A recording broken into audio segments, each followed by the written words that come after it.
Hey everybody, it's Jason Blaha here, and it's time for part 2 of the Q&A, so let's go ahead and get this started. Alright, first question. Hamstrings are my weak link. Would switching to low bar squat be a good way to build them up in proportion to my quads? So far, I've switched to low bar, I've felt them activate more. No, low bar squats don't build the hamstrings that well. Not saying they might not stimulate them a hair more, but not really. And I get a lot of hamstring activation on high bar. You guys have probably noticed, some people have noticed, some people haven't. I'm a high bar squatter. So when you guys see me doing, 500 plus pound squats, that's high bar.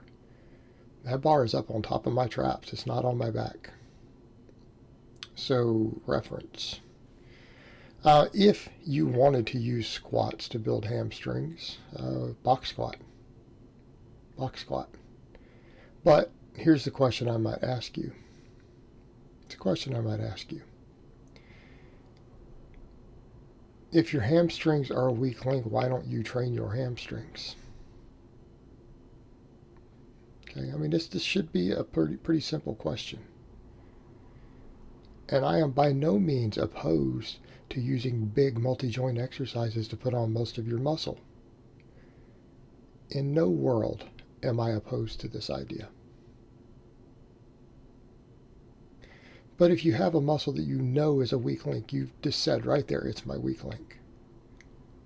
Why would you take the movements that are bigger exercises that work that muscle the least and think that that's how you're going to fix it? How is that even possible? It's like coming to me and saying, okay, Jason, my triceps are my weak link. So I took my bench press from wide grip and brought it in 1 inch to work more tricep. That'll sort it right out. Well, it might help a tiny fraction of a sliver of an amount with your triceps. But if you wanted to use a big movement, maybe you should do, I don't know, a dip. A real close grip bench press. Real close grip bench press will change.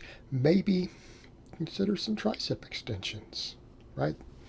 It would make sense there, so why would you do this with the squat? Do glute ham raises, okay? If your hamstrings are a weak link, first question I would ask you is, are you doing enough hip hinging? Number one. You doing good mornings? You doing stuff like that? Or are you using hip hinges that you can't handle any volume on, so you're not growing? Number one. Number two, if we have successfully identified a muscle as a true weak link, why are you not training it directly? Why are you not training it directly? If you have a muscle that's a weak link, you better be hitting it with effective multi-joint movements and start thinking about direct training if it's that big of a weak link. It's what you need to do. Stop pussyfooting around. Stop playing low bar squat to fix your hamstrings. Jesus Christ. Do some glute ham raises. Do some good mornings. All right, next question.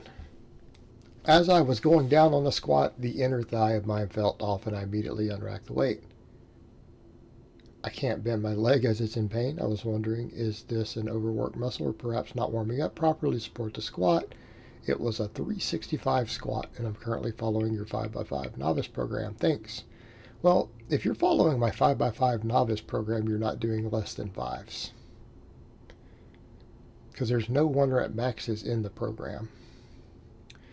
So you're telling me you're doing fives with 365 and you're running the novice program. No, you need to be on an advanced program. If you can do 5 reps with 365, you're an advanced lifter. Most likely. No, it's a muscle weakness, right? It's a muscle weakness. You haven't adequately developed those muscles along your inner thigh, the groin, the abductor. They're underdeveloped and they're weak, and you pulled them on a squat. All right. Look, novice programs are phenomenal for novice lifters. They're phenomenal for novice lifters. I wrote them for novice lifters. They do work. You're not a novice lifter. Why are you running a novice lifter program and getting muscle imbalances? Come on.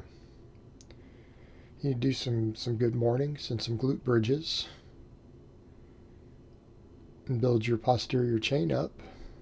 That's what you need to be doing, brother. That's where I would start.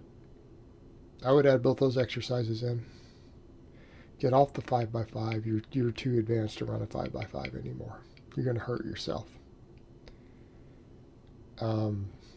Particularly if that's what you're doing that with a back squat. I have some of my guys box squat 5x5s. I don't have anybody do a 5x5 on a box squat or on a back squat who can squat over 315. Okay, there's no point in that. It's great if you're a weak novice. Not going to build you appropriate muscle balance. You need to start building all those muscles up. Your adductors, your abductors, your glutes. Because you've got a weakness there. Possibly even a glute weakness. That's what's caused that. You're too strong to be doing that protocol now. We need to be running appropriate programs for where we are. Just like when I tell novice lifters, don't run advanced programs. Don't worry about this or that. Don't worry about it. More advanced guys, quit trying to train like a novice. You don't need to be running starting strength or strong lifts or any of my novice programs when you're repping over 300 pounds on a squat. They're inappropriate. The loading parameters, the progression, the training volumes are inappropriate for you. Okay, that's the reason we need to know where we are as a lifter. Yeah, you've got muscle imbalances, and that's what caused it. You've got muscle imbalances and muscle weaknesses. And you're going to have to train those areas up. Okay, it's that simple. It's the only thing you can do. All right, next question, and possibly last question of the week. Jason, what do you think of Jefferson deadlifts for use as a random max effort movement as just a variation? Especially if you only have one type of bar and are trying to get as much variety as you can. Is this an acceptable max effort lift? Thanks, coach. I don't like this exercise. I understand you got it from Alex. I don't like this exercise. I don't think it's particularly good. I think we have other variations that are better. Also, there seems to be a lot of debate because he does weird stuff with it of what this is. A Jefferson deadlift is not off of blocks. It would be off the floor. But you're doing your maxes with your legs loaded completely differently. I mean, maybe if you were going to do it as some sort of hypertrophy exercise, but again, we run into issues of axial loading because you could switch legs or whatever. But for a max effort lift, no, not really. I mean, how much variation do you need? If you have enough variation that you're considering stuff like this, it's time to go to chains and bands. Right? It's time to go to chains and bands. You need to find a way to do them. Because realistically, this is, and I'm just giving my opinion here, right? I'm not saying this is right or wrong. We're getting into silly variations at this point to where one of them uses the quad on one leg and not the other. All right, this is getting ridiculous for a max effort lift. I'm not saying that the max effort is going to contribute that much to hypertrophy, but it's certainly not training things in a remotely even fashion. I mean, you wouldn't do a 1 rep max on a barbell lunge, would you? All right, let's take that over. Okay, because you want a new squat variation. Would you do a barbell lunge for a 1 rep max? I mean, really, would you really do that? You have other variations. Look, you've got conventional, you've got sumo. You can do them off deficits, you can do them off blocks. And assuming you only had one height change of each, which you should have more than that, different plates, different mats you could lay down. All right, that alone gives you 6 different deadlifts. And you got 6 different deadlifts right there with a normal barbell, mats and plates and whatever.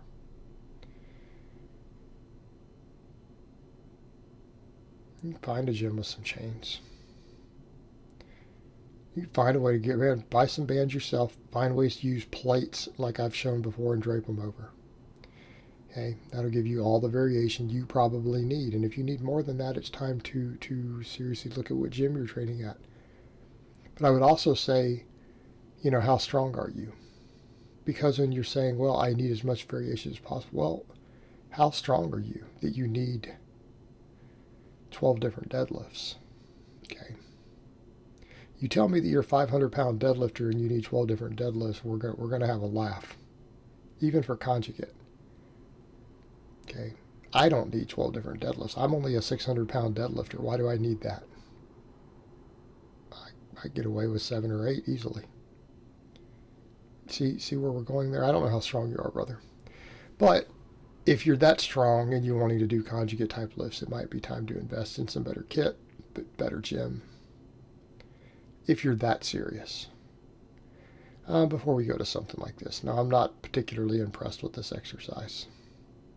Just how I feel about it. It's fine. If you want to do it, do it. I don't really care. But you asked for my opinion. And I'd still say, I mean, a 1 rep max is a 1 rep max. Did you strain? I suppose. I just don't particularly like this exercise for the reason I just listed. Alright guys, but that's really all I have to say on that today. I hope it's been informative, and I will talk to you guys next time.